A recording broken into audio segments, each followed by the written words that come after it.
Quite often it occurs that there are two elements that meet, that are coming close physical proximity to each other, that can satisfy each other's need for stability.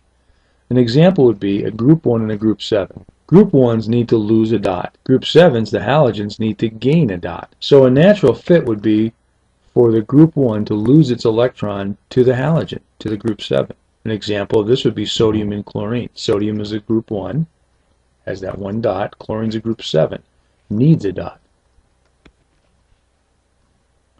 When the electron transfers from the sodium to the chlorine, you now have created two ions that have opposite charges. Well, oppositely charged particles attract each other. So the next thing that happens is it's going to cause them to stick together. The result is something that we call an ionic compound. It's held together by what we call an ionic bond. An ionic bond is really just an attraction of positives for negatives, positive ions for negative ions. And you can see in this picture that the ions are held far apart from each other. Well, nature hates that, having these things that are attracted to each other, held apart from each other. That has a lot of energy stored in the attractions.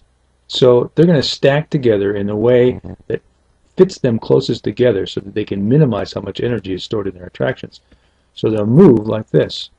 Now this is a very small sample of an ionic compound. 4 ions, you're never going to see that in real life. In reality, there will be many, many replications of that stacking, and so you'll get this very large crystal that minimizes energy stored in attractions. This arrangement of ions is what we call a crystal. Of course, it's three-dimensional. In real life, it doesn't look flat, and the ions could be differently sized, and so you get more complicated structures like what we see here. The properties of that compound are determined by the form of that crystal, by how it stacks together, what the ratio is to cations and anions, and what their relative sizes are. Another example shows that you can have an ionic compound form even when there isn't a perfect match like we had with the sodium and chlorine. Here's an example. Calcium is group 2 and it needs to lose 2 dots. Fluorine is a halogen, like chlorine, and it needs to gain 1 dot right there. Well, this isn't a perfect match, but it still works out. Calcium can lose 1 of its dots to a fluorine, but there's almost never going to be just one fluorine atom around, so calcium finds another fluorine and transfers its dot over. So now calcium has lost both of its dots. Now it's stable. It's a calcium 2+ ion. And fluorine, 2 of them have gained an electron to become a fluorine 1- ion, and that's also stable. Now the ratio is different. We have 1 cation, 1 positively charged ion, to 2 negatively charged ions, not 1-to-1 like we had before. It doesn't matter. It still can stack together and form a crystal, and that crystal grows, but now the crystal looks a little bit different. And because it looks a little bit different on the microscopic scale, when the crystal actually grows, it has different properties, because remember, its properties are determined by how the ions stack together. In the last 2 examples, we found that we had a cation and an anion, and that cation and anion attracted each other. Well, we can write a symbol that indicates what happens after that change. It's called a chemical formula for that compound. I have 1 sodium for every 1 chlorine, and so I have a ratio of 1-to-1. With the calcium, which ended up being a 2+ ion, and the fluorine, which ended up being a 1-, I needed 2 fluorines for every 1 calcium. So the compound is Ca1F2. This shows the ratio here. Now, we typically don't write 1s. They're sort of implied. So a scientist would really write NaCl. You've probably seen that before. That's the compound we call table salt. Ca1F2 would really be written CaF2. Chemical formulae give us 3 pieces of information. One thing, it shows which elements are present in the compound. Like, for example, CaF2 tells us that there's calcium in the compound, and it tells us that there's fluorine in the compound.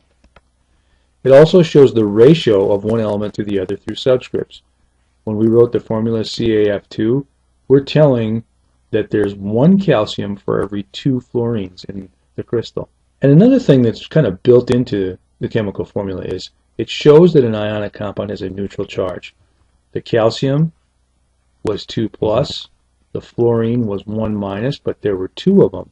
So CaF2 is telling us 2 pluses and 2 minuses, so CaF2 doesn't have a charge, it's neutral.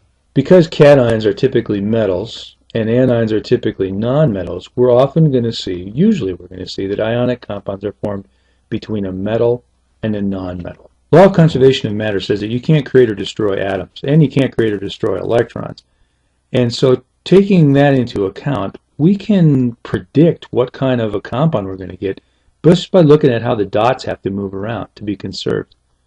For example, let's look at lithium and fluorine becoming a compound. Lithium has a dot to get rid of, and fluorine has a dot it needs to gain. So what makes sense is lithium's going to lose its one dot to fluorine. What will end up happening is then we need one lithium for every one fluorine, and there's our formula, LiF. Here's another example, magnesium and sulfur. Magnesium needs to get rid of 2 dots. Sulfur needs to gain 2 dots. Magnesium transfers both of its dots to sulfur, both of its electrons, and now we end up with a magnesium that's a 2 plus and a sulfur that's a 2 minus.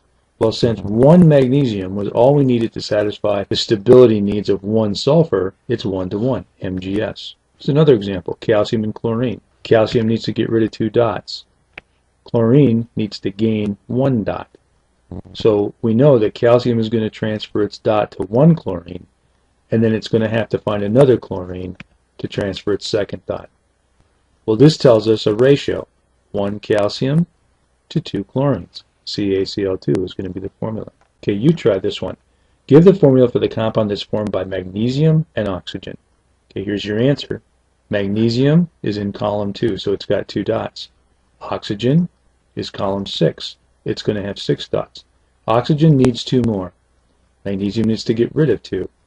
So magnesium is going to transfer a dot and then a second dot, second electron, into oxygen. So magnesium will now become stable. It's a 2 plus ion. Oxygen will now become stable. It's a 2 minus ion. 1 magnesium satisfied 1 oxygen, so the formula is 1-to-1, MgO. Try this one. Aluminum forms a compound with nitrogen. Here's your answer. Aluminum is column 3, 3 dots. Nitrogen is column 5, 5 dots. Aluminum wants to get rid of 3 dots. That's stable. No dots is stable for aluminum.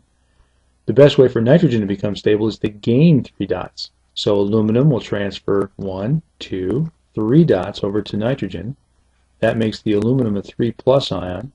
It makes the nitrogen a 3 minus ion. And since 1 aluminum and 1 nitrogen is all it needs to satisfy the other, it's ALN. Try this one. Lithium and nitrogen. Here's your answer.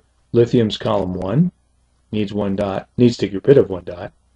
Nitrogen, we saw, is column 5, needs to gain 3 dots. Well, lithium can satisfy 1 of those 3 dots, and now it's stable. But you need an additional lithium for the second dot, and then a third lithium to provide the third dot to nitrogen. The ratio is 3 lithiums needed for every 1 nitrogen. Here's a kind of a tough one. Try to make a compound formula for aluminum and oxygen. Okay, here's your answer. Aluminum's in column 3, so that needs to lose 3 dots, lose 3 electrons. Oxygen is in column 6, so it can become stable by gaining 2 electrons. Well, if I transfer 2 electrons out of aluminum, the oxygen is stable, but the aluminum isn't. It still needs to get rid of another electron, so it needs an oxygen. We've done this trick before, just grab another atom. However, aluminum transfers its 1 dot, but the oxygen still needs another electron. So we grab another aluminum, transfer an electron into this oxygen, and now it's stable. But the aluminum still needs to get rid of 2 electrons, so now we get another oxygen. This oxygen requires 2 electrons, and so finally we have a match. We can transfer this electron and this electron into that remaining oxygen. So now we end up with a total of 3 oxygens to 2 aluminums, Al2O3. There's an even quicker way to do this, and it's a shortcut that comes right straight from the periodic table. Remember our pattern from the periodic table? We can read the charges of the ions straight from the group number. Group 1s are 1 plus, group 2s are 2 plus, group 3s are 3 plus. And starting over on the right hand side, group 7s are 1 minus, then 2 minus, and 3 minus for group 6 and group 5. So what we want to do is write down the ions side by side with the cation first. Cations always go first. It's a convention that we use in chemistry. The charge for the anion then becomes the subscript on the cation. The charge for the cation then becomes the subscript on the anions. Of course, you remove the signs. Here's an example. Magnesium bonding with nitrogen. Magnesium's a 2 plus because it comes from column 2. Nitrogen's a 3 minus because it comes from column 5. So because I know that, I can write these two down next to each other. Magnesium 2 plus first because it's the cation, and nitrogen 3 minus second because it's the anion. Then this thing called charge swap happens. Remember, the anion charge is going to become the cation subscript, so that's going to go down there, and the cation charge is going to become the anion subscript, like this. And now I have my formula, Mg3N2. Let's try another one. Barium bonds with oxygen. Barium's a 2 plus because it's in column 2. Oxygen's a 2 minus because it's in column 6, and they are all 2 minus. So there's barium 2 plus next to oxygen 2 minus. I do my charge swap thing, and I get Ba2O2. Now, we don't really write this way. In ionic bonding, remember, we're forming a crystal, and that crystal might be really big or really small. It depends on how many individual ions we have. The thing that we're really interested in is not exactly how many are there, but what's the ratio. So we always use the lowest whole number ratios for these subscripts. So Ba2O2 could be reduced to just Ba101. And that's what we'll always do with ionic compounds. Now, don't make the mistake of doing that for molecular compounds, because there you have molecules which have exact numbers of atoms. It's not appropriate to reduce those. Okay, try this one. Give the formula for the compound that forms when calcium bonds with phosphorus. Here's your answer. Calcium's in column 2, so it's a 2 plus. Phosphorus is in column 5. Those are all 3 minuses. So when I charge swap, this 3 is going to go after the calcium, and the 2 is going to go after the phosphorus, and I'm going to have Ca3P2. Try this one. Aluminum bonds with bromine. Here's your answer. Aluminum's in column 3. Column 3s make 3 plus ions. Bromine's a column 7, a halogen. They make 1 minus ions. The 3 from the aluminum becomes the subscript on bromine. The 1 from the bromine becomes a subscript on aluminum. But we don't write 1s, and so it's AlBr3. Try this one. Sodium bonds with oxygen. Here's your answer. Sodium's in column 1, so it's got a 1 plus charge. Oxygen's in column 6. They have 2 minus charges.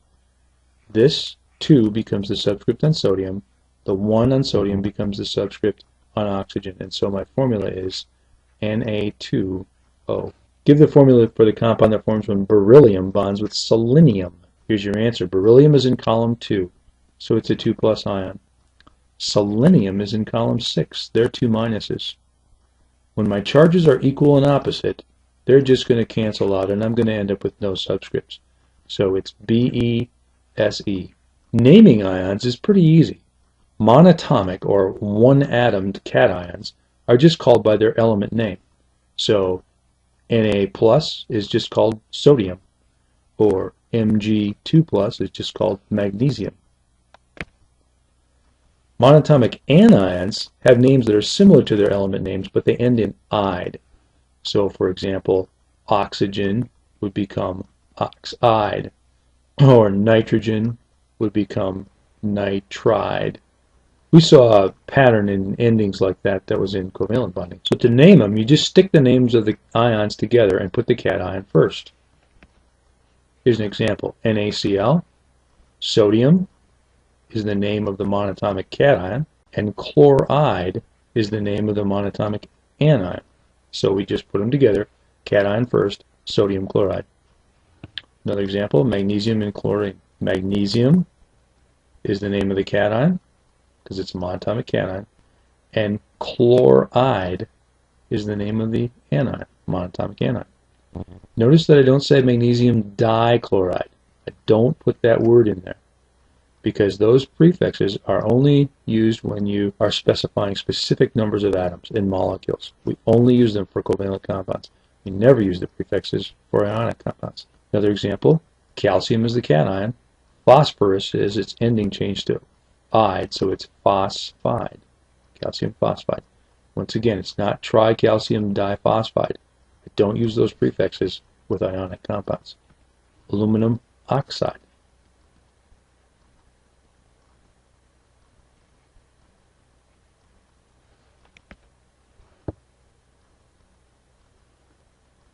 Name this one. Magnesium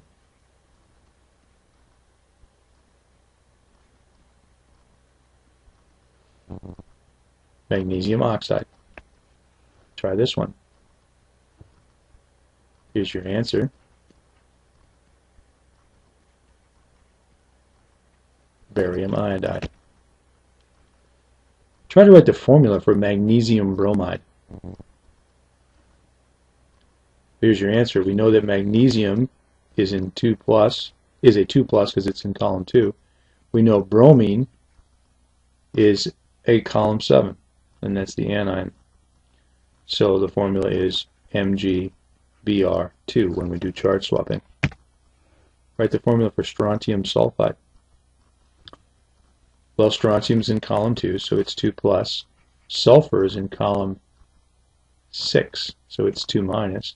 With equal and opposite charges, I just write no subscripts, SRS. One more. Let's write the formula for sodium nitride. Here's your answer. Sodium's in column 1. It's 1+. Nitrogen is what nitride comes from. That's in column 5, and those are 3-. So when I charge swap, I end up with Na3N.